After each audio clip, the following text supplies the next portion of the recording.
आदर्श शिक्षण संस्थान जोधपुर के इस ऑनलाइन शिक्षण में और आज संस्कृत विषय कक्षा 10वीं प्रथम पाठ जय शुर भारती इसका आज अध्ययन करने जा रहे हैं। सर्वप्रथम यह जो जय शुर भारती पाठ है, प्रथम पाठ जय शुर भारती, यह माँ सरस्वती की वंदना का गीत है।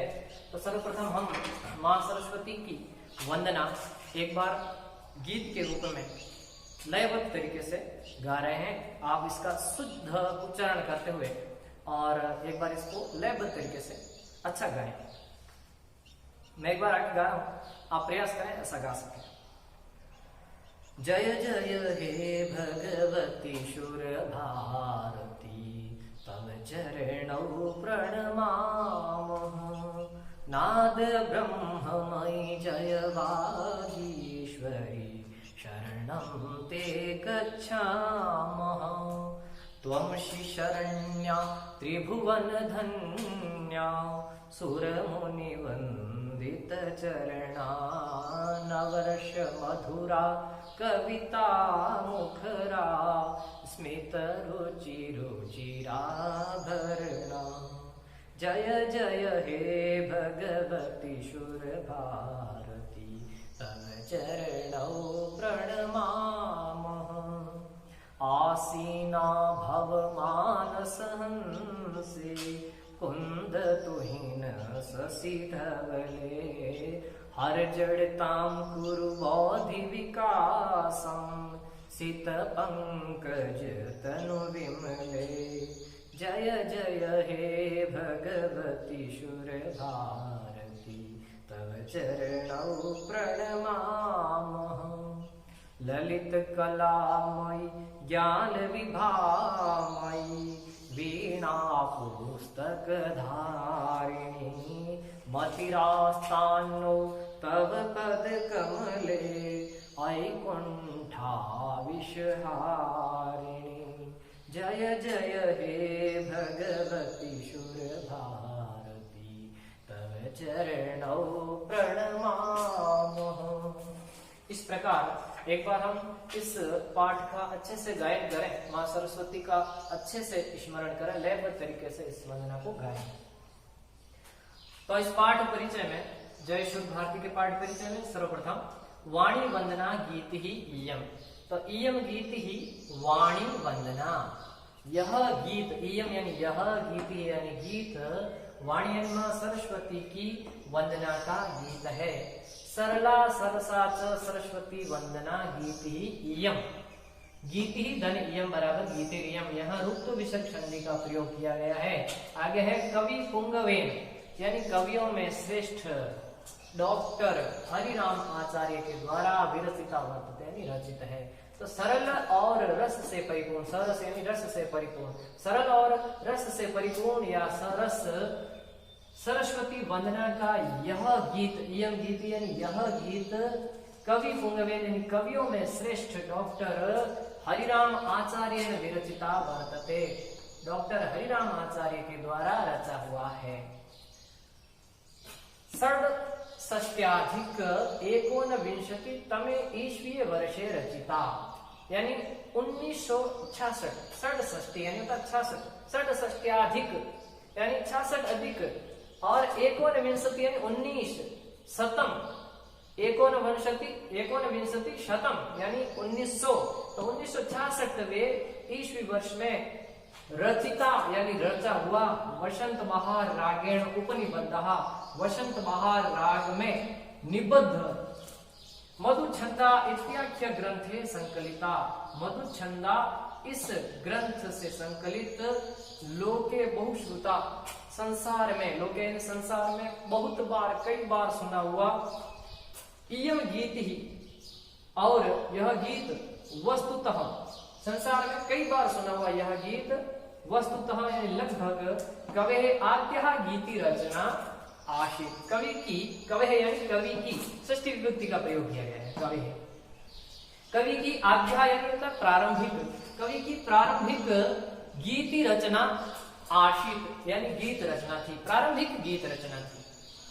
या ही बहुत्र प्रकाशिता, जो या यानी जो बहुत यानी कई बार प्रकाशिता यानी प्रकाशित हुई है। अब यहाँ ही निपात है, इसका अर्थ नहीं लेते हैं। तो या बहुत प्रकाशिता यानी जो कई बार प्रकाशित हुई है।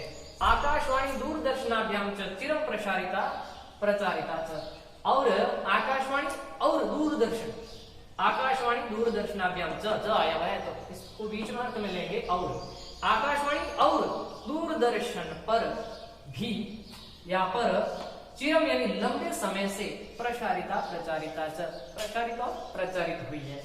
यानी इसका प्रचार जो प्रचार है वह आकाशवाणी और दूरदर्शन पर भी लंबे समय से यह प्रसारित और प्रचारित की गई है। जय सुर भारती। कवि कहता है जय जय हे भगवती सुर भारती तव चरणों प्रणमामः। जय जय का सीधा सा अर्थ होता है जय जयकार से। तो हे भगवती सुर भारती, सुर शब्द जो है सुर की अधिष्ठात्री देवी मां सरस्वती। सुर भारती है हमें सुर प्रदान करने वाली, और सुर प्रदान करने वाली है मां सरस्वती। तो हे सुर की अधिष्ठात्री देवी भगवती यानी मां सरस्वती, आपकी जय जय, आपकी जय हो। हे सुर की अधिष्ठात्री मां सरस्वती, हे सुर की अधिष्ठात्री देवी मां सरस्वती, आपकी जय हो। तव चरणों प्रणमामः, और तव यानी तुम्हारे चरणों यानी चरणों में, प्रणमामः यानी प्रणाम करते हैं, हम तुम्हारे चरणों में प्रणाम करते हैं। नाद ब्रह्ममयी जय वागीश्वरी। नाद यानी ब्रह्मा से, नाद यानी आवाज, ब्रह्ममयी यानी ब्रह्मा से युक्त। तो हे ब्रह्मा से युक्त नाद यानी आवाज वाली, वाक ईश्वरी, वाक यानी वाणी की, ईश्वरी यानी देवी। हे ब्रह्मा से युक्त आवाज वाली वाक धन ईश्वरी, वागीश्वरी, जसत्व संधि का प्रयोग किया गया है। हे वाणी की देवी मां सरस्वती, शरणम ते गच्छामः, हम सब तुम्हारी शरण में जाते हैं। ते शरणम गच्छामः, तुम्हारी शरण में यानी शरण में, गच्छामः यानी जाते हैं, हम तुम्हारी शरण में जाते हैं। त्वमसि शरण्य, त्वम यानी तुम, अशि यानी हो, शरण्य यानी शरण प्रदान करने वाली, तुम शरण प्रदान करने वाली हो। त्रिभुवन धन्या, तीनों लोकों में श्रेष्ठ हो, तुम शरण प्रदान करने वाली हो। और त्रिभुवन, भुवन यानी होता लोक, त्रि यानी तीनों, तीनों लोकों में धन्य यानी श्रेष्ठ हो, आप तीनों लोकों में श्रेष्ठ हो। सूर्य मुनि वंदित चरणा, सूर्य यानी होता है देवताओं और मुनि यानी ऋषियों। तो ऋषि मुनियों और देवताओं के द्वारा, सूर्य यानी देवताओं और मुनि यानी ऋषि मुनियों के द्वारा आपके जो चरण हैं वे वंदनीय हैं। देवताओं और ऋषि मुनियों के द्वारा आपके चरण सदैव वंदनीय हैं। नवरस मधुरा कविता मुखरा, नवरस मधुरा, आप नवरस, नवरस यानी 9 रसों में। अब 9 रस कौन कौन से होते हैं, तो यहाँ लिखे हुए नवरस यानी श्रृंगार, हास्य, करुण, रौद्र, वीर, भयानक, विभत्स, अद्भुतम, शांतम च। इस प्रकार ये 9 रस। नवरस मधुरा कविता मुखरा, इन 9 रसों में आप मधुरा यानी माधुर्य से युक्त हैं। कविता मुखरा, और आप कविताओं के माध्यम से मुखरित होती हैं, अर्थात आप कविताओं के माध्यम से गाई जाने वाली हैं। 9 रसों में सबसे मधुर या माधुर्य से युक्त और कविताओं के माध्यम से आप गाई जाने वाली हैं। स्मित रुचि रुचिराभरणा, आपकी जो मुस्कान है, स्मित यानी होता है मुस्कान, आप जो रुचि यानी सुंदर, आप सुंदर मुस्कान से युक्त हैं। सुंदर मुस्कान यानी मधुर मुस्कान से युक्त हैं, तो आप सुंदर या मधुर मुस्कान से युक्त हैं। और रुचि आभरण, आप सुंदर आभूषणों से युक्त हैं। आभरण है आभूषण, तो आप सुंदर आभूषणों से युक्त हैं या सुंदर आभूषणों से परिपूर्ण हैं। आशीना भव मान सहंसे कुंद तुहिन शशि धवले। सबसे पहले कुंद तुहिन शशि, इन तीनों के अर्थ देखेंगे तो कुंद यानी होता है चमेली, तुहिन का अर्थ होता है बर्फ, और शशि यानी होता है चंद्रमा। अब इन तीनों शब्दों का अर्थ पहले लेंगे तो हे कुंद यानी हो जाएगा चमेली, तुहिन यानी बर्फ, और शशि यानी चंद्रमा के समान, धवल यानी होता है सफेद। तो हे चमेली, बर्फ और चंद्रमा के समान सफेद वर्ण वाली मां सरस्वती, आशीना भव मान सहंसे, आप आशीना यानी विराजमान होवे कहां, मानस हंसे, मेरे मन रूपी हंस पर, आप मेरे मन रूपी हंस पर विराजमान हुए। अथवा इसका दूसरा एक अर्थ और बनता है, यहाँ मान का मतलब मान सरोवर से है और श का मतलब सरोवर, मान यानी मान और स यानी सरोवर। अथवा आप मान सरोवर के हंस पर विराजमान होवे। हर जड़तांकुर बोधि विकासम शीत पंकज तनु विमले।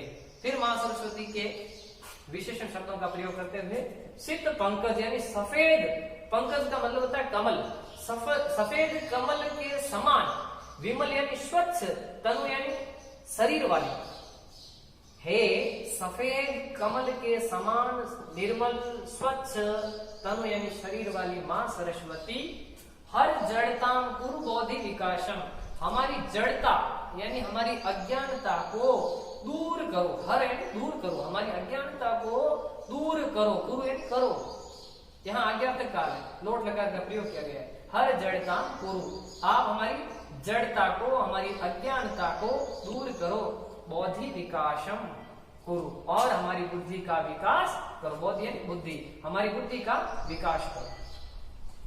ललित कलामय ज्ञान विभामय वीणा पुस्तक धारिणी, मतिरा स्थानो तव पद कमले ऐकुंठा विष हारिणी। यानी ललित यानी तो सुंदर, सुंदर कलामय यानी कला से युक्त, सुंदर कला से युक्त, ज्ञान और विभा, विभा यानी आभा, तेज, कांति, चमक जिसे कहते हैं। तो ललित यानी सुंदर कला से युक्त, ज्ञान और आभा से युक्त, वीणा पुस्तक, वीणा और पुस्तक को धारिणी यानी धारण करने वाली मां सरस्वती, ऐकुंठा विष हारिणी, अरे यानी हे, अरे समुद्र शब्द, तो हे कुंठा रूपी विष का हरण करने वाली। अब कुंठा क्या होती है? मन में जो कुंठाएं होती है, कुटिलताएं होती है, मन के अंदर जो कलुषित भाव होते हैं, ऐसे कलुषित भावों को कुंठा विष हारिणी, ऐसे कलुषित या कुंठा रूपी विष यानी जहर, इनका हरण करने वाली, ऐसे कुंठा रूपी विष का या जहर का हरण करने वाली मां सरस्वती, मति आस्ताम नः तव पद कमले, हमारी जो मति, मति का अर्थ क्या होता है?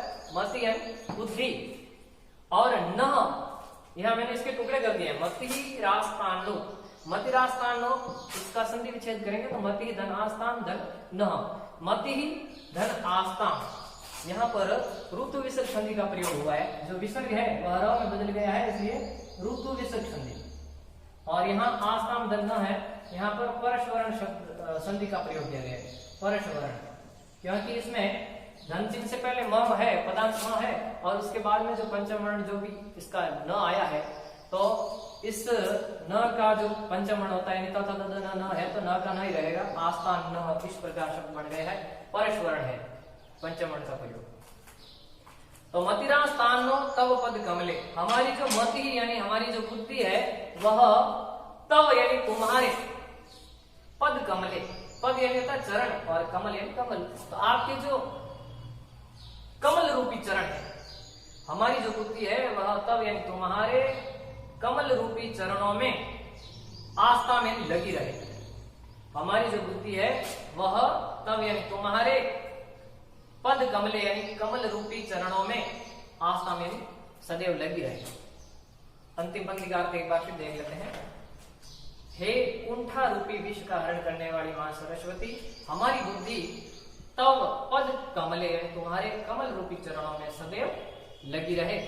इसी साथ यह जो अपना प्रथम पाठ है जय ईश्वर भारती, इसका एक बार हिंदी अनुवाद सहित मैंने आपको विस्तार से समझाया है। आशा करता हूं आप इसको आसानी से एक दो बार और देख करके और अपने हृदय में इसको उतारें। अपने भविष्य में जो प्रथम पाठ है इसको दोबारा नहीं पढ़ना पड़े, ऐसा अच्छा आपका स्मरण हो जाए, इसलिए आप इसको ध्यानपूर्वक पढ़ करके और थोड़ा इसका विस्तार से एक बार लयबद्ध तरीके से इसको अच्छा गायन करें और इसका अच्छा अभ्यास करें, ऐसी आशा और अपेक्षा। नमस्कार।